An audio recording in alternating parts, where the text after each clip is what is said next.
છેલ્લા 40 વર્ષથી ધાનેરાથી 300 કરતાં વધુ લોકો પેદલ યાત્રા કરી યાત્રાધામ સુંધાજી ખાતે પહોંચે છે.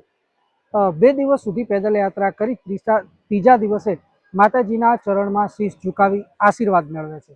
ત્યારે આજે ધાનેરાનો યુવક મંડળ કેમ્પ યાત્રાધામ સુંધાજી ખાતે આવી પહોંચ્યો છે, જ્યાં માતાજીની આરતી પૂજા અર્ચના કર્યા બાદ માતાજીના નાદ સાથે માતાજીના મંદિર તરફ આ સંઘ આગળ વધ્યો છે.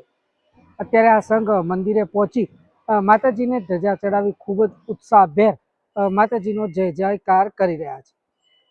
તમે મારી પાછળ જોઈ શકો છો કે રાજસ્થાનના યાત્રાધામ સુંધાજી ખાતે અહીંયા દર પૂનમે ભાવિ ભક્તોનો મેળો ભરાય છે. મોટી સંખ્યામાં ભક્તો ઉપસ્થિત રહે છે. ગુજરાત, રાજસ્થાન સહિત અન્ય રાજ્યમાંથી દૂર દૂરથી ભક્તો અહીંયા આવતા હોય છે અને માતાજીના ચરણમાં શીશ ઝુકાવતા હોય છે.